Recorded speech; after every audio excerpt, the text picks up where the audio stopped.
Hi, I'm Chef Danny, and you're watching Let's Get Cooking. Today we're going to cook lionfish. They're an invasive species that are taking over the Gulf, and we're going to cook them two ways. These lionfish are taking over the Gulf and the reefs and the structure down there, and they're eating all the little fish that the grouper and the snapper feed on. So we're going to try to get rid of these lionfish by diving and shooting them. And we're getting the big ones and the small ones. We're just trying to eradicate the species, basically by eating them. Catching these lionfish is a lot of fun because you can't go out there and hook them on a line and a pole. So what we do is we go diving, and you can get them 15 miles in 60 foot of water, or you can go out 35, 40 miles and in 125, 130 foot of water, then you're getting some big ones. But they're really, really high in concentration, and you'll see that in the clip of us diving and shooting for them. The first way we're going to do it is we're going to fry it whole. The small ones are great for like little poppers. You get 4 or 5 with a dish, and you just eat the meat, and they're so delicious. The young ones are really tender, and we cook them golden brown, and they're really light, mild, white, flaky, really delicious, you'll see. The second way we're going to cook them is we're going to fillet the bigger ones. I think the record in Florida is just under 19 inches, and they yield about 26, 27%, so not a whole lot of meat comes off the fish, and you'll see that when we fillet it. All right, what we're going to do first is cook the small ones. That way we don't have to fillet them. We just score them and dust them lightly with flour. We don't do the whole egg wash, and then drop them in the fryer. The small ones, we don't really have to get these. We can leave them for next year, but we're trying to eradicate the species, so we're going to just get whatever we can while we're down there and shoot them. So I just score them a little bit. That helps to cook them evenly and pulls it off the bones just a little when you eat them. It makes it really nice. And what I call these are poppers. They're small, they're really easy to handle, and you get 3 or 4 with an order, and the presentation is really, really cool too, and you'll see that when we finish cooking them. So I'm going to take them now and dust them in the flour. My flour is seasoned with just salt, pepper, and a little bit of peppers, white pepper, red pepper, a little bit of Cajun seasoning. So you dust it, and I try to get a little bit of flour in the scores that I just made.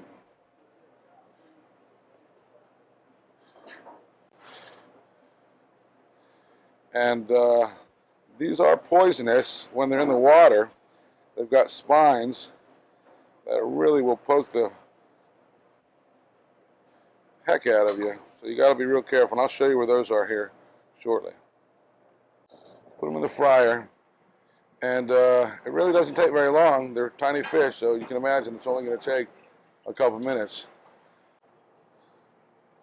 Now, is that just the coolest thing you've ever seen?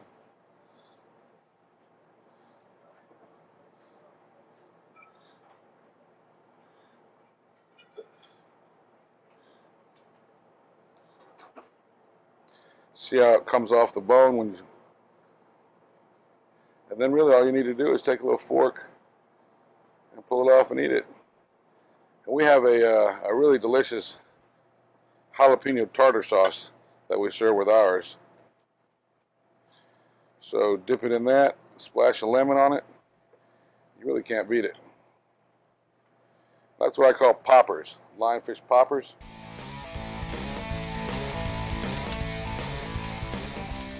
The head is really tough and prickly and hard, and it pokes you really good. Your spines are here.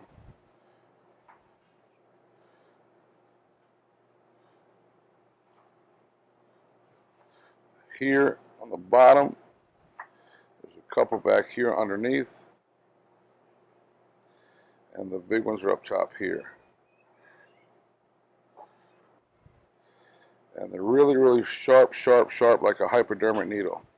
And you can see when the skin comes off, you'll see the needle down there, and that's where the toxin is. It's really an enzyme, I think, and there's little grooves in there, and that's where they hide it. So when you poke yourself, it feels like a really bad wasp sting or bee sting, or like a stingray or a catfish. If you're allergic to it, it'll hurt you bad. But if you're not allergic to it, it's just really, really painful. And what happens is you put your hand in hot, hot water, and the heat in that water denatures the toxin or the protein, and breaks it down, and it stops hurting after about an hour. It might swell up and leave a red dot for an hour or two. So you've got a few on the side, the back, under the tail, and on the dorsal. And I think there might even be a couple here. I think there's 16 or 18 of them total. All right, we're going to fillet this one.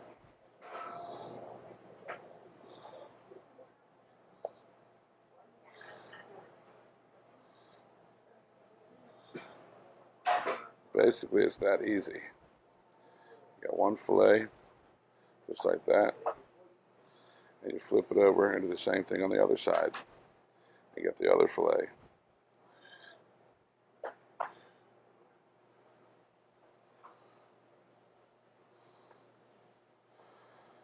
And that, my friend, is fish food.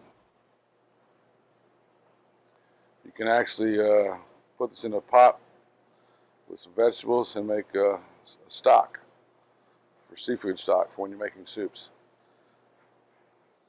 There's the little tiny pin bones here. Take them out.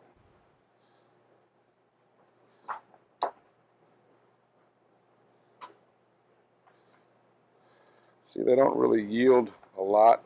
That was about a pound and 3/4, maybe almost a 2-pound fish, and you're only going to get about 6 ounces on of the fillet, because they really are spiny and bony. See how it is? Take the skin off. Take these little pin bones. You can pick them out with a fish bone puller, and then you can save all that meat, but to save time today, we're just going to cut them off. Then you've got 2 really nice fillets.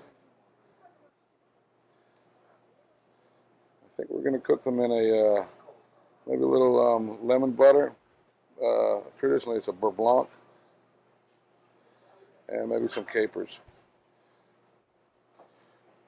Now you can also fry these and make tacos with them, or serve them on a sandwich. As you can see, it's really, really light, white, flaky, mild, delicious. All right, after I filleted that one, I just couldn't help but to take one of the fillets and make it a taco, because I just love fresh fish tacos, and especially with lionfish. So I'm going to take that one fillet and I'm going to cut it in half. So I've got 2 pieces.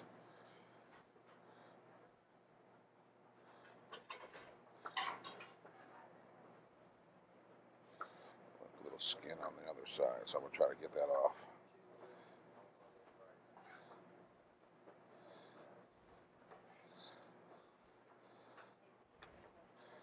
Then I'm going to put a little bit of flour,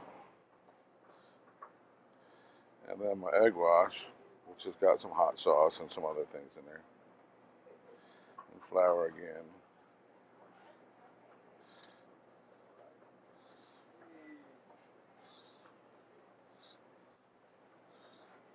Take my little pieces of filet and drop them in the fryer. Put a basket on top of it so they both stay submerged. That way they'll cook a little faster. One of my favorites. Stick it on the flat top just to get a little warm. Doesn't take long.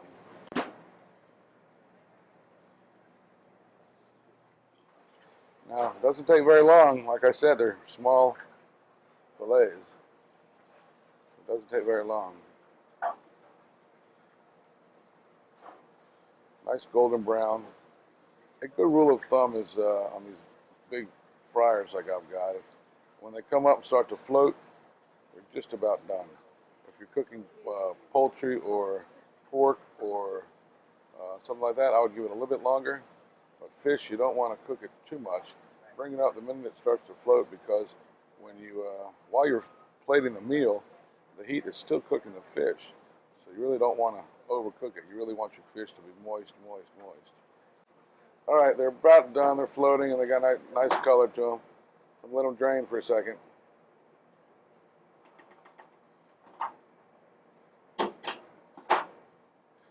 Then I'm going to put them on my nice grilled tortilla. This one's falling apart. It's so tender. God, that's going to be good. Then what I like on mine is some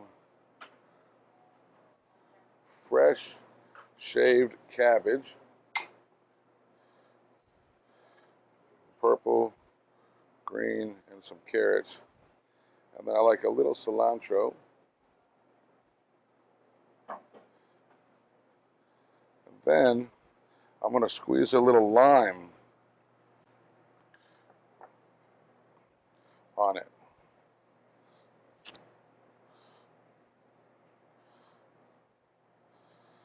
And we have something called a chipotle cream sauce. It's a mayonnaise based and a chipotle pepper, which is basically a fire roasted jalapeno. And we put that on it. And that's it.